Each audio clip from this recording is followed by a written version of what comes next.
Hello everyone, it's your host, Andrew Carpenter, and welcome to another episode of Fintech. What the heck?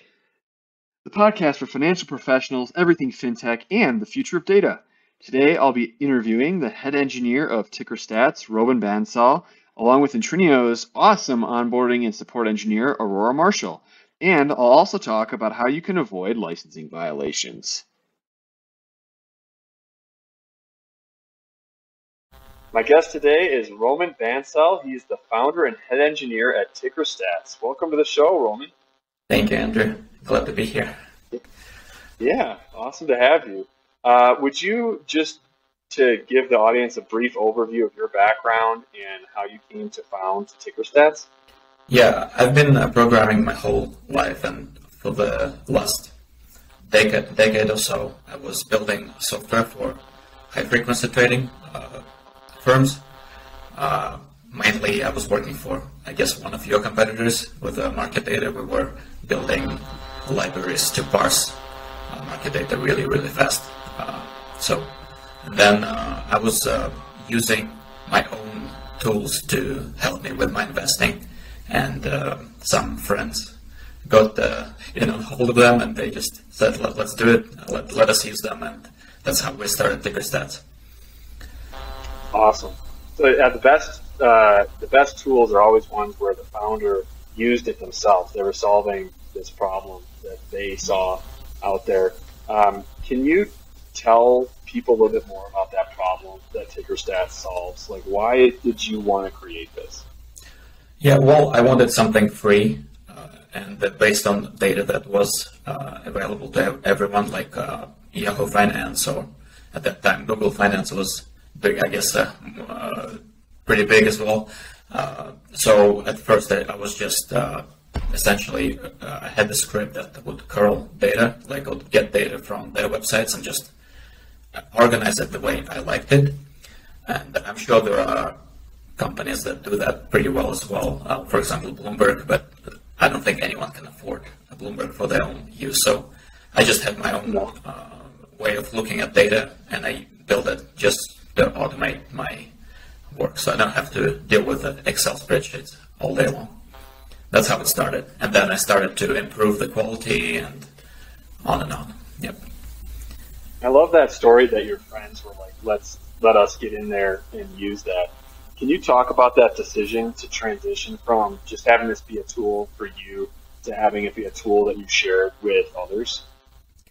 Yeah, well, I actually wanted to do that for a long time, and that just started as for me, I couldn't find anything that was like that, and especially at the price point that was accessible to me. So yeah, as soon as I showed what I can do with just simple data, like for example, building all the financials per share. For some reason, it's not something that is easily found, and especially, there is some data like PE ratio and stuff like that, but not all price points. So just by doing that, it opens up so many interesting tools that you can use. For example, I have my portfolio, and I can see what is my revenue per portfolio, how much am I paying per revenue, per income, per book value, because you can easily multiply the number of your shares of each company by the financials per share. So things like that. And once I started to show that to people, they liked it, and they just used it because it's easy to understand. Because when you buy one share, you only buy one part of the company, and you have no idea about the billions of dollars you're buying one share. Right. Yeah. They had the same problem you do. I've experienced it myself as an investor, trying to do spreadsheets, and you have questions or you want to see the data a certain way, and you just can't. You never have the right tools or the time to do the research. It makes so much sense. I'm on your website now. I built a screener. I'm looking around. You've got Black-Scholes calculators. There's all these different tools out there. Can you talk about some of the different tools that you've built, like specifically the portfolio analyzer, maybe the margin calculator? Like, how do people use these? So mostly I build them for myself. Many of those calculators you can find on other websites, but since I'm using my own website, I like to have them all there. There are no secrets. It's just pure math, lexicals, and everything. So the way I like to look at it is just I learned that investing for cash flow worked for me. So I always want to know how much capital is at risk, how much money am I making per month, per whatever period, and obviously a margin calculator would help with that. And just by talking to other people who didn't want to do anything with trading, and just by positioning them in a sense that they know what they're doing, like in terms of investing for cash flow, they started trading, they started using my website, and they are using those tools. So margin calculator is just based on common principles that brokers are using for just how much money they are locking for amount of shares or whatever you're buying or selling. And Black Skulls is also, I mean, it's a regular calculator. Plus, what I like to look at is if a stock moves up or down a certain number of points, how much would I lose or win on my options, and how much does the stock need to go up or down for me to double my money or to lose half of it. So I like so I have that table that shows that relationship too, which many people are looking at that as well, because in options usually double or half is a good exit point for a strategy. Yeah. So you have a lot of knowledge about how to do these valuations, how to use these tools. It seems like people, if they were to come use these tools, they would learn a lot. Like it'd be a good way for an investor who didn't even know they should be doing some of these analyses to learn a different way to look at their portfolio investments. That's exactly right. So that's why, looking at traditional ratios doesn't make you comfortable because everyone understands how to analyze your own, I would say, your personal financial statement. I think if you have that much money in the bank and you're using that much money per month, you can, fund yourself for this many months, right? With companies, it's a little bit different. For some reason, I don't know why people are not looking at that actively. For example, I like to ask a question: if the company, for whatever reason, loses their whole revenue, maybe there is a technological advancement, or people just, for whatever reason, companies become not green, or cancel culture. For whatever reason, people they just stop using the company, so the company loses their whole revenue. So I essentially put revenue at zero, and I want to know how long can the company survive with zero revenue. This would brings me just, and I have a number. It's like, is it half a year? Is it 2 years? Is it 10 years? It just, lets me know how strong that balance sheet is. It's intuitive because many people know that from a personal experience. How much money is in the bank if you lose your job? How much time do you have stress-free, right? Same with revenue versus income and relationships like that, if you have a lot of debt. So things that are intuitive. And I know that many of my friends, they like the idea of investing into something like a fixed income security or real estate. And I like to just use the same principle in investing in stocks and building that knowledge, right? So they are comfortable in putting money at risk in stocks because they know exactly what they're getting for what money they're putting at risk and how long will they need to get the money back. Because for me personally, it never worked to what they say, buy low, sell high, buy low. I just don't get that. That never worked for me. Because right. As I think maybe Robert Kiyosaki said, to sell higher, you just need to find another sucker, right? Who is who buys it higher than you. And I don't think I'm smarter than anyone, so I just like to get my share of the fair market value. If I'm risking my money, I need this much return. That's what worked for me, and that's how I started to build the tools. But I want this website to work for everyone. Whatever whatever rooks your boat. Your landing page. So I'm looking at your website. It's TickerStats.com. It says it right at the top. Stop gambling, start investing. And to me, that's exactly what you're talking about. Like if I'm just trying to buy low and hope it goes up and sell high, you might as well be betting on black because you're just gambling. And when you start to get into some of these metrics that, even as you explained it to me, make sense. How long can I survive on zero revenue? Like, what happens if there's a shock? What risk am I taking for the reward? This is a very intelligent approach compared to just spinning that roulette wheel. Well, thank you, Andrew. Actually, it was one of our, I was writing a script, and it was pretty much investing should be different than betting on red or black. I mean, you should right. You should choose your risk, and you should know your reward for that. And for me, it was understanding really the power of options, right? Because you can pick a price, you can pick a duration. That because it limits you in a certain way. You can buy or sell, right? And then with stocks, for me, what I found out that you need to understand what is the company worth. I mean, you have to understand that. Just not that the price went down, it means that the company is cheap. It doesn't mean that, right?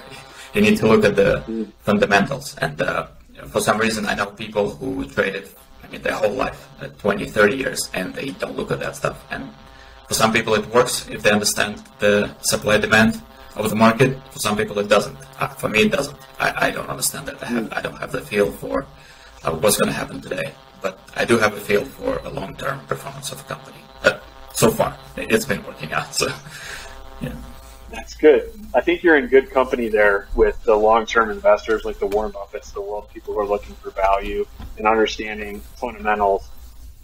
It's like, if you're just going to teach me to invest based on technicals or supply and demand, some sort of high-frequency trading, it's almost too good to be true for the average investor. You don't have the right tools or the resources of a hedge fund behind you. You might get lucky, but you're still gambling. And so I think that's a strategy that has a lot of credibility for all these new people that have come to investing in the last just year or two during the pandemic. Yeah, I agree. And again, this is my opinion as well. That's what I learned for myself personally, especially working with software for high-frequency trading firms, because all the edge, the easy edge is there, that it's already gone.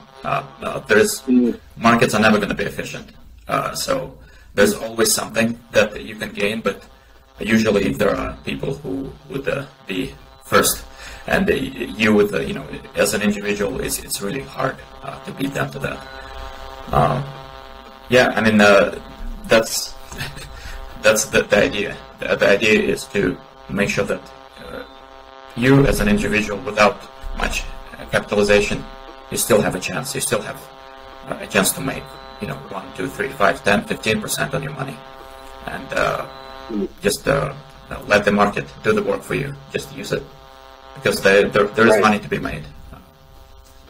And I want people who have no experience with investing to get that experience, to practice, to learn the tool. So one of the things that we're going to be building are certain puzzles. For example, as a simple example, like how to use a technical analysis indicator or fundamental indicator.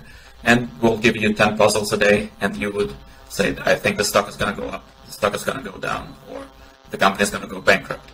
And then we'll tell you what's going to happen, because we can pick something from history from 10 years ago, give you a snapshot of that time, and then show you what happened, and see if you applied the principles correctly.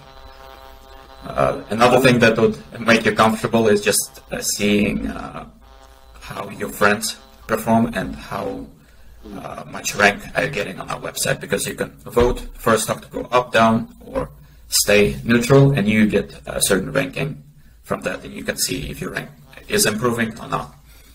So I just hope for people to get in there, because it's everyone has a profession. People know how to make money, but they don't really know what to do with the money once it's in their bank account. I want them to build that financial security, so they can get some return on the money, which is not 1% or 0.5% that is in the bank. Right. Is as simple as coming to your website, TickerStats.com, and signing up if I want to participate in the voting and using the tools, and when you release the puzzles, is that all it takes? Is just to check it out and sign up? That's exactly right. That's all it takes. So we are still in pre-production, so some features need to be tested, but my friends are using it. We are we're planning to do it around March 1st is our big launch, or we'll start to advertise it aggressively, but before that it's just tidying everything up, finishing up all the missing functionalities to make sure that if you register, it's worth it. You can have your own private dashboard and have it customized the way you wish. Yeah, the timing is going to be perfect because it usually takes us a week or two to get these podcasts out. So by the time people are seeing this, I think they'll be able to come in and check out some of those features. I'm excited about it because I don't see too many people with your level of sophistication building tools like this with the goal of helping people learn to invest. It's more like I'm going to charge as much as I can for the tool, to eke money out for myself. But that doesn't seem to be your motivation, and I don't see that very often. It's pretty cool. Yeah, I mean, that's we definitely need to have some revenue coming in, but we're hoping to essentially connect people together, and we're hoping for other people to share some of the premium content, like a feed. Let's say I post my trades or my opinions, and then they can charge their followers, and we can just get a small fee from that. Or you can post your opinions for free. It doesn't matter, but that will be, I think, where we'll be looking. But for tools, we don't want to charge anything. I mean, it's we believe those. I mean, they're so straightforward. The data is there. Markets are public, and we really want the tools to be public. It's kind of ridiculous that it's 2022 now and it's not there yet. I mean, it is crazy to me. I mean, so it's going to be there from now on, and people are going to be using that. And we just ask for some grace time to make sure that our features work correctly. That's it. Yeah, I think that very few companies start off building a tool that they need. They see, I need this tool, I'm going to build it, and they share it with others. And to have, from the get-go, a mission of making tools accessible. The money will follow. It's not about what can I charge right out of the gate. It's let's teach something valuable to improve the ability of normal people to invest their money, not just leave it in the bank. And I think that that's a perfect foundation for a platform. So I'm very impressed. I'm excited to see it launch. And just thanks for telling us about it and sharing your insight. It was awesome having you on the show. Thank you, Andrew. I hope you'll be a user. Yeah, I will be. I was building a screen before we started the interview. I was looking at dividends with a certain range of PE, and I'm like, this is something I'm interested in, and I want to learn more. So it was helpful for me. I will be a user. If you want to check it out, it's TickerStats.com, and you can sign up and create an account, and we'll have links in the notes of the show. So thanks again, Roman. It's awesome having you. Thank you, Andrew.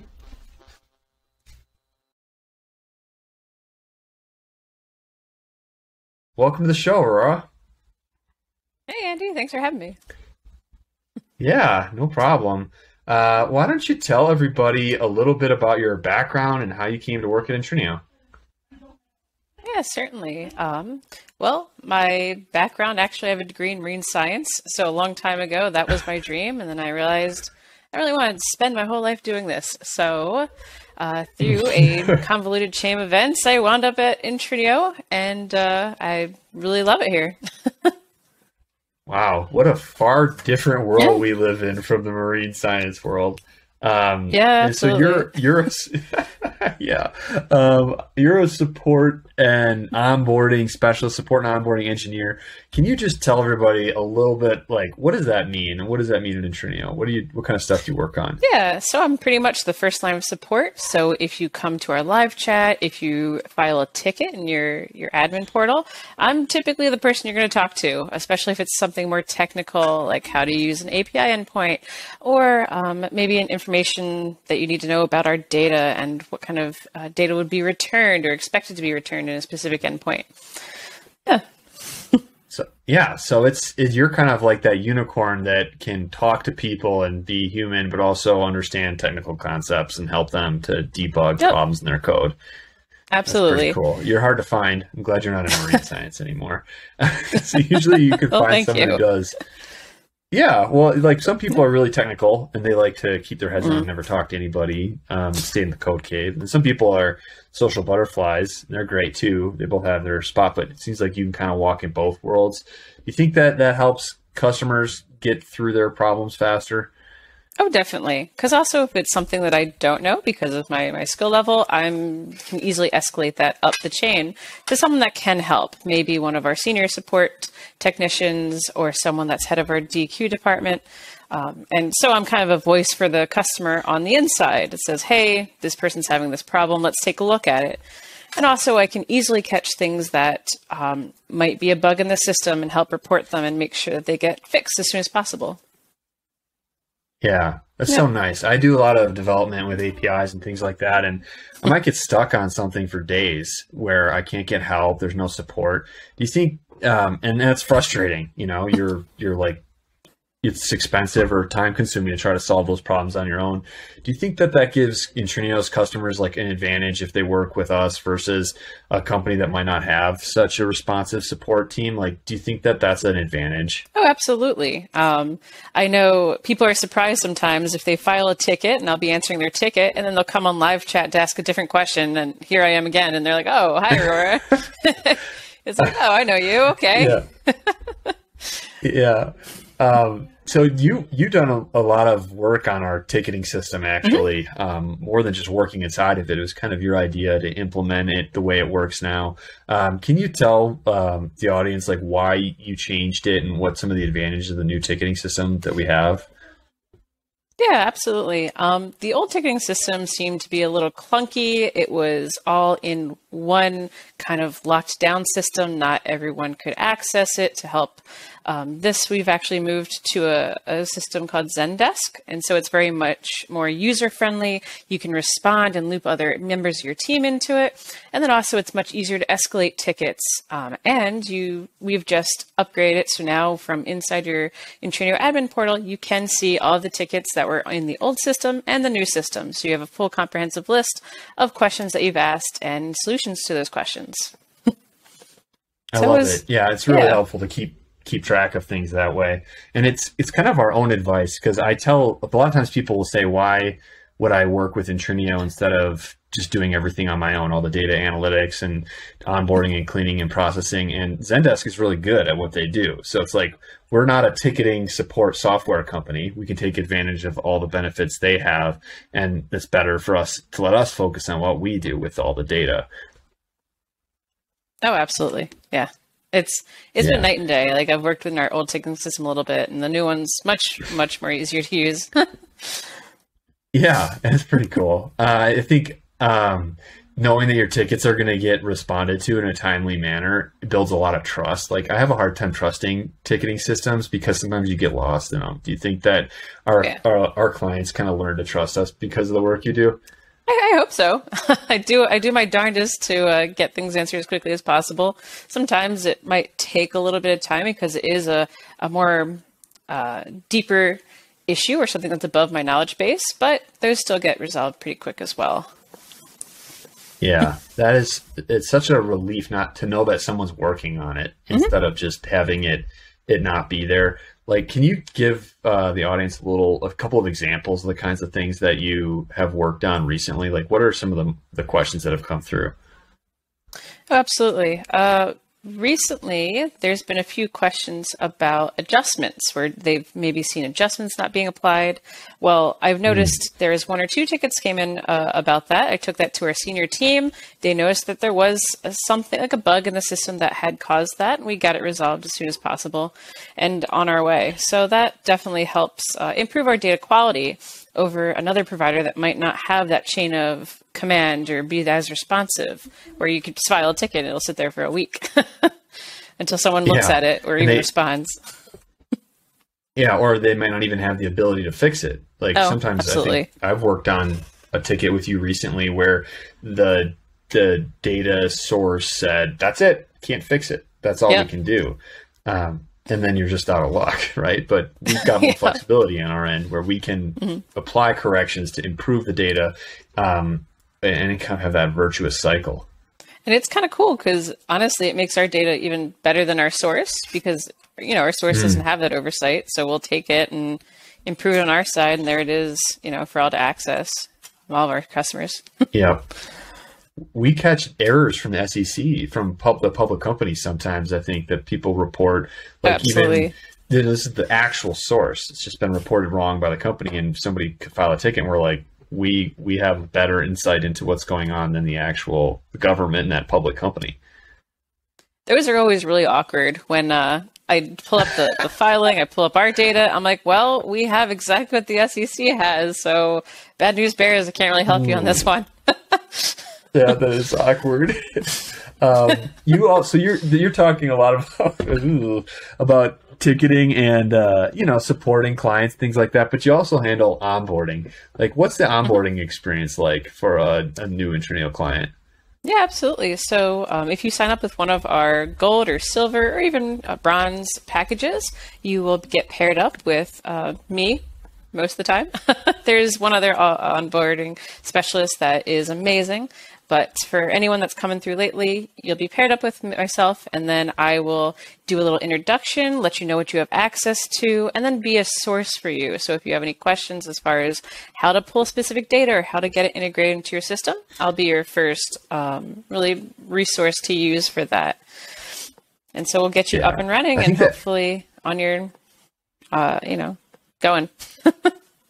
Yeah, that onboarding phase, I think it can trip a lot of data buyers up when you get stuck, like trying to get the data into your system, trying to integrate, and it's taking forever and it's not working. Like, I think having someone dedicated would reduce the burden on that company's development staff and maybe even actually save them money. Do you think that you speed that process up, basically make it easier for the client? Absolutely. We actually had a client recently that was having issues where they were making calls in the proper way that we suggested, but they're just running up against a specific error. And so we said, you know what, let's just have a call. So we got our senior member of staff on that call, our CTO even joined, and we figured out that we needed to whitelist a specific IP that they're calling from.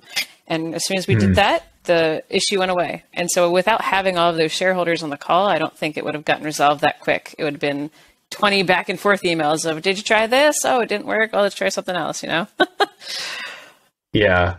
The airlines come to mind. Like when I try to get support from an airline, it seems like they're doing everything in their power not to talk to me and not to help me, like literally not to onboard me. I love that approach of like, let's hop on a call. Let's literally just invest some time in your success. Do you think that distinguishes us? Like, I feel like a lot of companies are, they're trying to cater to so many clients that they don't have time to make those kinds of calls.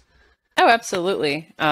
Here you definitely get very specialized support. I worked in a different vertical in my previous life, let's put it that way. And we definitely didn't have as good support as we have here. Sometimes things would kind of go to a development team and there they would go and you would never hear from it again. But here, if it's something that's, a higher level or rather a lower level thing, it still gets resolved in a very timely manner. It doesn't just disappear. We're still on it on our side. Nobody wants to use a data source that they can't actually access. So I feel like it's a good investment on our part for like getting like early in the relationship with that client, getting any issue solved, even if it takes more time and effort on our end. Oh, absolutely. It pays off because in the long run, they're going to be happy. Part of onboarding, actually, depending on your level, we actually check in on you every week, every other week, every month. Of course, depending on your availability. If you're like, okay, guys, I don't need to hear from you every day, that's cool. We'll take that message and run. But otherwise, we'll keep checking in to make sure that you're using the data, that you have any questions. If you have any questions, we can get those resolved as quick as possible and really make sure that you're using the product and we're not just something you buy and put on a shelf until like 3 months later, like, oh yeah, I bought that Intrinio subscription. What happened to that? Yep. It took us a long time as a business, I think, to learn the lesson that if you're a SaaS company, especially if your software is really just data, if people aren't using it, it's not effective, they're going to be less likely to stick with your solution. You're going to have high churn. I can totally see the impact of giving someone talented, someone who really knows what they're doing, who can help onboard and support the client through the life cycle. it's just a much better relationship, I think, that you build over time. Oh, absolutely.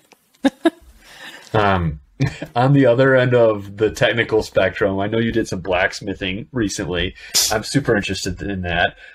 You want to just tell people what that was like a little bit? Oh yeah, I actually took a knife making course a few months ago, and then I liked it so much that when my dad came down for Christmas, we took one together, and it's super awesome. If anyone's interested, if you reach out, even in live chat, I can get you the resource. But from start to finish, you're given a railroad tie and you make a knife. Any kind of knife you can pick off a wall, or you can just bring something custom, like just a drawing you did, and we'll make it happen. And it was a really good experience. And I definitely, Forge and Fire makes it look easy, put it that way. If you're familiar with that show, it's definitely not, especially if you're doing it all by hand. Oh my. Yeah, I'm jealous. I want to try it. I split my own firewood. I write fantasy novels, so I'm like super into blacksmithing and forging. And sometimes I feel like our industry is so technical, like you're always in an API, that like things that are on the other end of simplicity are kind of appealing to balance things out for me. I also do laser cutting engraving when I'm not doing that. So that's also fun because it's more of a creative outlet that does let me get out of API land. I mean, it's still technical because I still have to use Adobe products to make my designs, but it's still nice because it's a finished product I can hold. The intangibility of, say, like data sometimes escapes me. So it's nice having something that I can physically hold in my hand and say, I made this, Oh, I love it. Yes, I very much can relate to that because everything we do is in a database, and it's like an abstraction of a synapse somewhere in an AWS server, and you can see it on the screen, but it's all just the matrix. So I totally can relate to feeling something. Give a shameless plug for what you make. How can people check out your laser engraving? Yeah, you can find me on ailaserdesign.com. I have an Etsy store, but I also have a few other markets. I do stuff like my earrings. In fact, here, shameless plug. I'll hold that up. Yep. Awesome. I also do flasks and lighters and all kinds of other things. Wow, that's so cool. So you're multi-talented, you know all about marine biology, you know all about APIs, and you can do laser engraving. Check out our site. Thanks for being on the show, Aurora. It was really fun. Yeah, thanks for having me. This is fun too. Our pleasure. Yeah.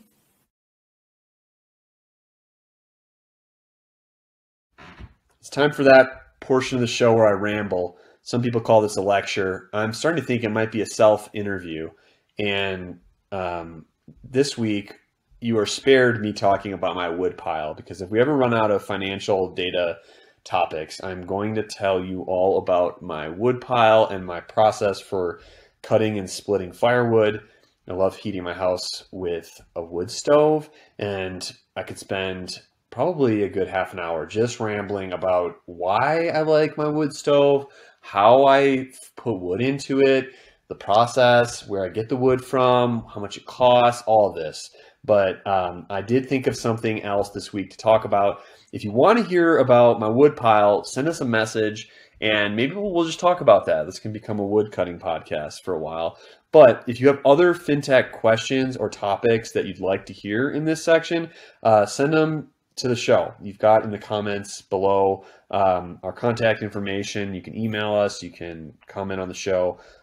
Get in touch if you have questions about topics, because we just pick these ourselves, and we're getting dangerously close to this becoming a wood cutting podcast. But you're saved, because today I'm going to talk about how you avoid licensing violations. So definitely as boring as talking about a wood pile, but I'm just going to cover this topic because I think it's a problem that is not spoken about. And if you don't work in fintech or in financial data, you wouldn't really know that this was an issue, or maybe you knew it was, but you never really put a lot of thought into it. I've put a lot of thought into this topic. So what am I talking about? Well, Intrinio is a financial data company. We make our money by selling data, but data is not like a product that you have a physical copy of, and if you sell that physical copy, someone takes it, then you go make another one. Data is in the ether. It's basically just on a server somewhere, And so when you sell financial data, you license it. Someone buys it, they buy it for a specific purpose, and they're allowed to use it for that specific purpose. But much like in the recording industry or the film industry or the music industry, you can just copy data. You can, the same as with a song, where you can make a copy of that song and send it to 1,000 friends who never pay for it. You can just copy a database. You can just copy a spreadsheet. You can copy the data you pull down from an API and share it with anyone you want to. And this is the nightmare of anybody whose business is selling data, is that you lose control over who you've licensed the data to, and it gets into the hands of a bad actor or someone who's just going to put it out there in the Napster of whatever year it is now. If you're my age, you probably know what Napster is. If you're younger, you don't remember. That was a file sharing service where you could just make copies of music and download it, and they got all kinds of trouble because they were violating the terms of the recording industry. But in our industry, people violate licensing requirements all the time. So just to give a very simple and straightforward answer to like what violating licensing looks like is, let's say that I had a user come to Intrinio, they want to buy our fundamentals data, and they're going to use that for a class project. So we sell them an individual license for $100 a month, and they take that license and they download that data for their class project.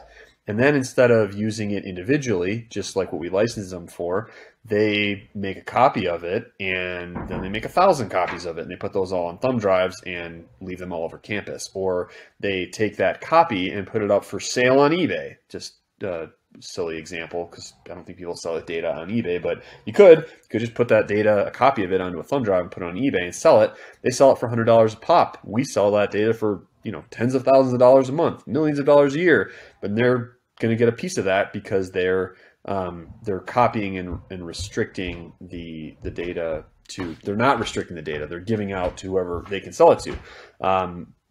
This happens all the time, and it's very scary. So how do you prevent it? Over the years, we've evolved systems and different procedures, and the answer, if you don't want to listen to this whole ramble, is that you build a relationship with everybody you sell that data to, so you know who they are, and you have to trust them, because at the end of the day, I don't have the bandwidth to go and check their computers, although big firms do that. They usually put a clause in their terms that they can audit your systems to make sure that you're not reselling and sharing the data.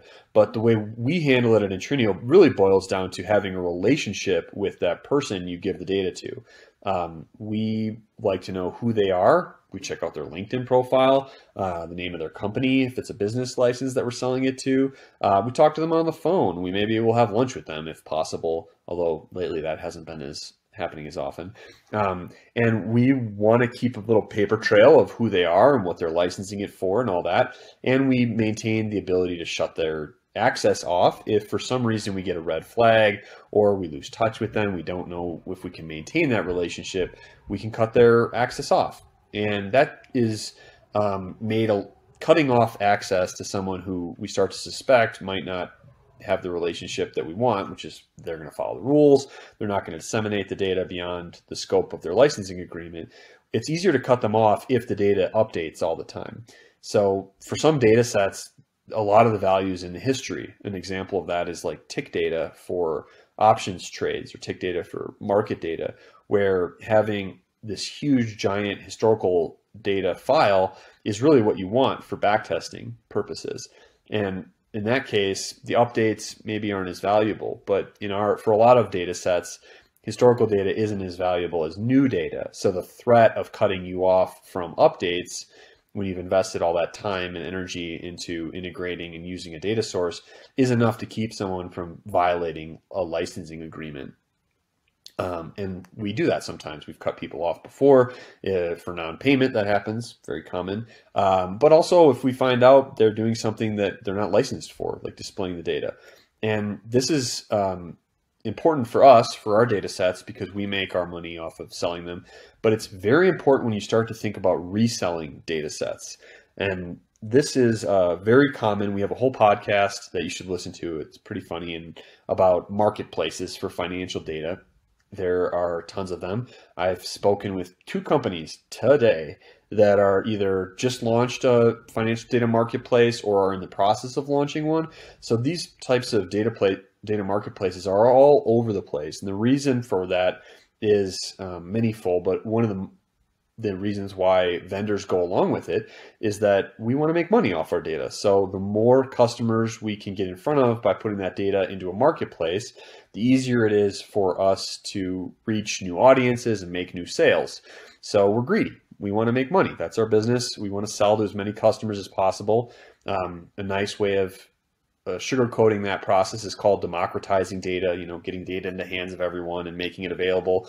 But at the end of the day, we make money off of democracy. So we want to sell. So we go out and find vendors and partners whose data we can sell. So, we had a whole podcast on how that works, data vendors and marketplaces and things like that. If you come to Intrinio, you can buy data from third parties that on our API, or we can refer you to them to get it on their API, and we don't mark that up. We just get a referral, having a referral agreement with those partners. So you don't pay more, but you get better service for going through us. But we do that too. And we're scared that if we sign a referral partnership with some marketplace, Amazon, for example, or Snowflake, they have these marketplaces where we've worked and sold data before and they're partners of ours. What happens if they just start going off and selling our data for $1 a piece when we sell it for $1,000 a piece, or they give it away for free, or they don't follow the rules of that we've licensed it through their marketplace for? Well, it comes down to relationships. You have to trust, we as a vendor have to trust those marketplaces that they're going to follow the same rules and get the same agreements from their customers, and have the same checks and balances in place to make sure that they have relationships with everyone they sell to, so that if we find a bad actor or someone who's violating the terms of our agreements, the partners can cut them off, and we have the trust and faith in their teams that they will be able to do that, be able to track that, have an audit trail and a record that if there is someone who's violating the licensing terms of the data set, that they can catch it and shut them off, and vice versa. So if we take in what amounts to tens of millions of dollars worth of data sets from dozens of partners and exchanges around the world, and we have internal controls and processes so that those partners can trust us, that when we say we don't allow anybody to license data from us unless we followed the partner's requirements and the basic due diligence that we know is important, and have a relationship and some ability to cut them off and know what they're using the data for, and an audit trail and all these different things.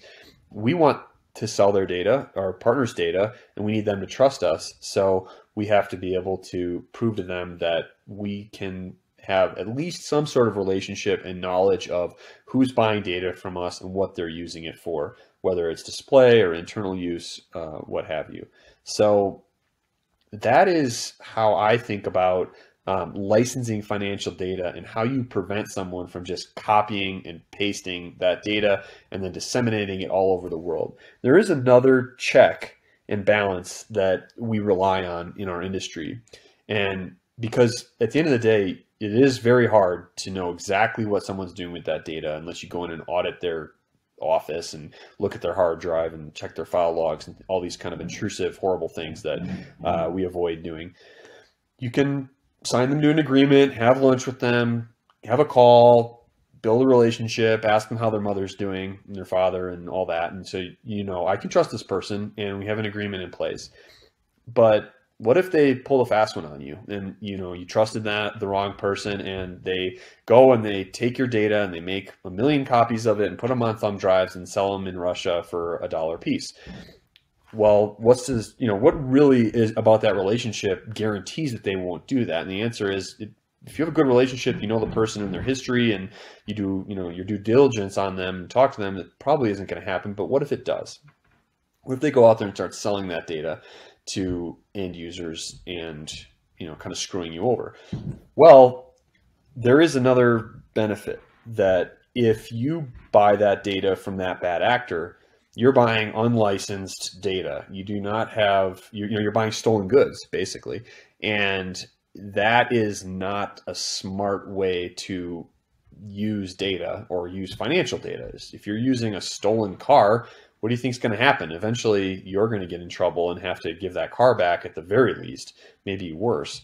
If you're using data that is, being disseminated in an unlicensed manner that violates the terms of the agreement, you're using it for your business, or you're using it to invest millions of dollars or even thousands of dollars if you're an individual investor, and you can't trust the source of the data because you don't have a proper license from them to use it, your business is in jeopardy. That is not smart. Like, Walmart doesn't go out and use stolen goods in their supply chain, and they work very hard to make sure that they don't have that going on. And there aren't any serious businesses out there in the finance world who would want to avoid paying or get a cheaper price or something to get around licensing that data properly. So if a bad actor does violate the terms of a data agreement and go out and do that, they're only going to provide that data to bad actors who know they're, using a stolen product. And those aren't the kind of serious people who run a company that we would sell data to anyway. So at the end of the day, the clients that we want for our data are running businesses, they're investing, they're building platforms, they're retail traders, and they are very well intentioned and they don't want to break the law. Those are the customers we want to sell to, and we don't lose any market share in that category if there is a bad actor out there, because I'm not too worried that Citadel or Apple or Yahoo Finance or something like that is going to go out there and use pirated data, though they want to buy legitimate licenses. So one other little wrinkle to this whole system, we've talked about self-sign-up before, is there are a lot of platforms where you can self-sign up for data. And we talked about this in the podcast when we were talking about how to license data and like how to go about it the right way and things like that, and what marketplace to use and how to pick a vendor. And when you self-sign up for data, you don't have much of a relationship, do you? A lot of these platforms and marketplaces allow self-sign-up.